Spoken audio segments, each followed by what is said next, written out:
నమస్తే.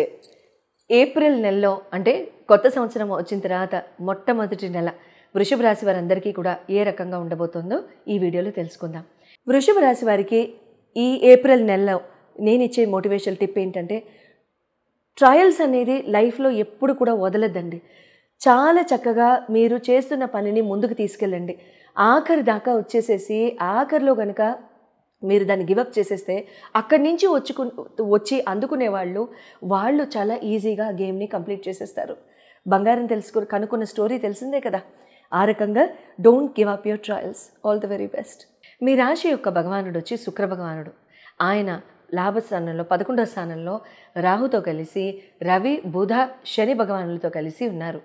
అయితే మీ రాశి యందు గురువు యొక్క సంచారం, గురు భగవానుడి యొక్క సంచారం గత ఆల్మోస్ట్ ఒక సంవత్సరం దగ్గర అక్కడి నుండి కూడా జరుగుతుంది. మే వరకు కూడా ఉంటుంది.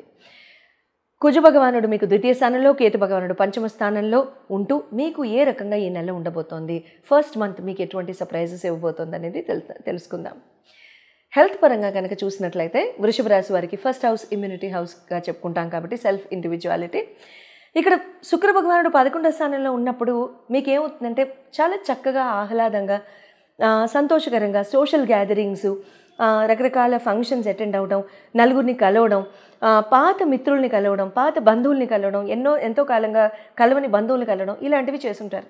కాస్త ఫంక్షన్స్కి వెళ్ళినప్పుడు భోజనాలు అవి కూడా ఉంటాయి కాబట్టి కాస్త కడుపు అప్సెట్ అవ్వడంలో కానివ్వండి, డైజెస్టివ్ ఇష్యూస్ కానివ్వండి జరుగుతూ ఉంటాయి. ఏప్రిల్ 14 వరకు కొంచెం జాగ్రత్త అండి. ఏప్రిల్ 14 తర్వాత అంటే ఏప్రిల్ 14 వరకు ఏదైనా మీరు సేవిస్తున్న, ఇన్ఫ్యాక్ట్ ఏప్రిల్ 7th వరకు చెప్పుకోవచ్చు. ఏప్రిల్ 7 తర్వాత 7వ తారీఖు తర్వాత ఒక రకంగా బాగానే ఉంటుంది. ఇబ్బంది ఏం లేదండి. స్లైట్ డైజెస్టివ్ ఇష్యూస్ తప్ప, గ్యాస్ట్రిక్ ఇష్యూస్ తప్ప పెద్దగా ఏమీ భయపడాల్సింది ఏం లేదు. ఎడ్యుకేషన్ పరంగా కనుక చూసినట్లయితే 5th హౌస్ని చూస్తాం కాబట్టి మీకు బుధ భగవానుడు ఇందాక మనం చెప్పుకున్నట్టుగా శుక్ర భగవానుడితో, రాహు శని సూర్య భగవానుడితో కలిసి ఉన్నారు కాబట్టి 11వ స్థానంలో మంచిదే. ఓ రకంగా చాలా చక్కగా ఫోకస్డ్గా ఉంటారు, చక్కగా చదువుతారు. ఎగ్జామ్స్ ఈ టైంలో ఎవరికైనా జరుగుతుంటే చాలా చక్కగా రాయడం జరుగుతుంది. ఇబ్బంది ఏం లేదు. గవర్నమెంట్ ఎగ్జామ్స్, ఎంట్రన్స్ ఎగ్జామ్స్ ఏమున్నా సరే చాలా చక్కగా 150% ఫోకస్ పెట్టండి. I'm so sure you going to crack your exams. But ఈ లాస్ట్ 20 days బ్యాటింగ్ చేసేసేసి నేను క్రాక్ చేయాలి అని అనుకోవద్దు ప్లీజ్. ఎందుకంటే ముందు నుంచి కూడా మనం ఎఫర్ట్ పెట్టి ఈ లాస్ట్ 20 days కూడా ఇంకొంచెం రిగరస్గా పెడితే ఖచ్చితంగా మీకు చాలా చాలా బాగుంటుంది. తర్వాత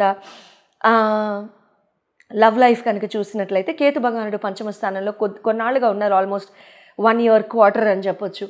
అంటే నవంబర్ 2023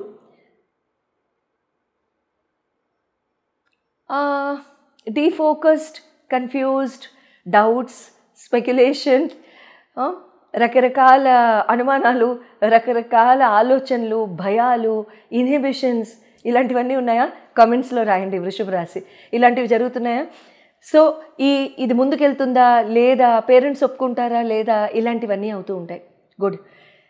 ఏంటంటే గుడ్ అని ఎందుకన్నానంటే మే జూన్ వరకు కూడా దీన్ని ముందుకు తీసుకెళ్ళకండి. అంటే డోంట్ గివ్ అంటే ఏది డెసిషన్ తీసుకోవద్దు. పేరెంట్స్ యొక్క ఆశీర్వచనం కూడా ఆ టైంలో తీసుకోండి.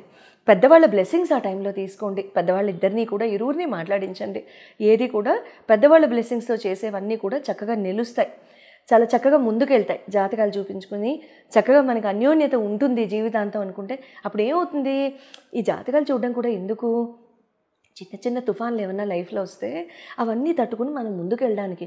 అంతేగాని జాతకాలు అవేమీ దాని ఏమంటారు చాదస్తాలు కావు.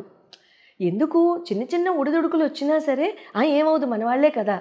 అదే కనుక మనకి జాతకాలు కుదరలేదనుకోండి, అప్పుడు ఏమవుతుంది, ఈ ఉడిదుడుకులు వచ్చినప్పుడు తుఫాన్ కాస్త ఇంటెన్సిటీ పెరుగుతుంది అనమాట. ల్యాండ్ఫాల్ ముందే అయిపోతుంది. సో ఆ ల్యాండ్ఫాల్ వద్దు కదా లైఫ్లో. అందుకని సో ఆ రకంగా మనం జ్యుడిషియల్ సిస్టమ్ దాకా వెళ్ళి అక్కడ సలహాలు సూచనలు తీసుకోకుండా అదేదో సలహా సూచన ఇంట్లో ఉన్న జ్యుడిషియరీ సిస్టమ్ అంటే ఎవరు, మన అమ్మ నాన్న అంతేనా, వాళ్ళ అమ్మ నాన్న వాళ్ళతో కనుక తీసుకున్నట్లయితే అది చాలా శుభంగా ఉంటుంది. మ్యారేజ్ హౌస్ 7th హౌస్ కనుక చూసినట్లయితే మీకు 7th లార్డ్ వచ్చి కుజ భగవానుడు ద్వితీయ స్థానంలోనే ఉన్నారు. Very good. చాలా బాగుంటుంది. ట్రావెల్ ఉంటుంది బాగా పార్ట్నర్స్తో. చాలా చక్కగా పార్ట్నర్స్తో ట్రావెల్ ఉంటుంది. లాంగ్ ట్రావెల్స్కి వెళ్తారు, ఫారెన్ ట్రావెల్స్కి వెళ్తారు. చాలా చక్కగా బాగుంటుంది. 5th April నుంచి అయితే ఇంకా బాగుంటుంది. మ్యారేజ్ లైఫ్ కూడా వెరీ పీస్ఫుల్ అని చెప్పొచ్చు.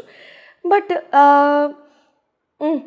5th ఏప్రిల్ కంటే ముందు కొంచెం అగ్రెషన్ కానివ్వండి, కాస్త కోపతాపాలు కానివ్వండి, ఏమైనా ఉంటే మాత్రం కాస్త కంట్రోల్డ్గా ఉండండి. ఎక్కువ హీటెడ్ ఆర్గ్యుమెంట్స్కి వెళ్ళబోకండి. కెరీర్ అండ్ బిజినెస్ 9th నవమ స్థానం, దశమ స్థానం కనుక చూసినట్లయితే శని భగవానుడే మీకు ఎందుకు మీకు మకర కుంభరాశులుకి అధిపతి ఆయన.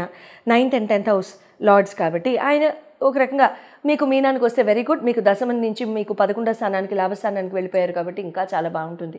గతంలో 2.5 సంవత్సరాలు, 2.5 ఆల్మోస్ట్ అయిపోయిందిగా, ఇంకెంత 2.5 ఈ వీడియో రిలీజ్ అయిపోయేసరికి శని ఆల్మోస్ట్ అయితే ఇంకొక 4 డేస్లో వచ్చేస్తారు. సో ఈ శని భగవానుడు వచ్చేసే టైంకి మీకేమవుతుందంటే ఈ ఆగిపోయిన పెండింగ్ వర్క్స్ ఏమైనా ఉంటే ఒకేసారి స్పీడ్ అందుకుంటాయి, మొమెంటం అందుకుంటాయి, స్పీడ్ ఉంటుంది. మీరు చేసే ఆలోచనలో కానీ యాక్షన్లో కానివ్వండి, జాబ్ కంప్లీషన్, ప్రాజెక్ట్ కంప్లీషన్, మన్ననలు పొందడం, అడ్మినిస్ట్రేషన్, మేనేజ్మెంట్ యొక్క సహాయ సహకారాలు అందుకోవడం కానివ్వండి, ఇలాంటివి చాలా చక్కగా శుభంగా ఉంటాయన్నమాట. బిజినెస్ కూడా చాలా బాగుంటుందండి. కొత్త వర్క్ ఏమైనా వస్తే తీసుకోండి, న్యూ ఇన్వెస్ట్మెంట్స్ చేయాలంటే చేయండి, ఇబ్బంది ఏం లేదు. Opportunities you can grab them. April నెల వరకు చెప్తున్నాను, అంతేగాని లాంగ్ టర్మ్ చేసుకుంటూ వెళ్ళిపోకండి. ప్రతి మంత్ ఫాలో అవ్వండి. మేలో నా వర్డిక్ట్ మారుతుంది. Okay, investments in terms of lands or investments in terms of ఏదైనా నాలెడ్జ్ ఇన్వెస్ట్మెంట్ పరంగా అయినా సరే మీరు చేసుకోవచ్చు, ఇబ్బంది అంటూ ఏం లేదు. గురు భగవానుడి యొక్క నవగ్రహ మంత్రం ఇంకా కంటిన్యూ చేయండి, మంచి జరుగుతుంది. గురువారం దత్తాత్రేయ ఆలయానికి దర్శించడం కానివ్వండి, సాయిబాబా ఆలయం దర్శించడం కానివ్వండి, నమస్కారం చేసుకోవడం కానివ్వండి, చాలా మంచి జరుగుతుంది. గణపతి ఆరాధన, సుబ్రహ్మణ్య స్వామి ఆరాధన కూడా చాలా చక్కగా మంచి రిజల్ట్స్ ఇస్తాయి. హనుమాన్ చాలీసా చక్కగా చేయండి, శుభం జరుగుతుంది. నమస్తే.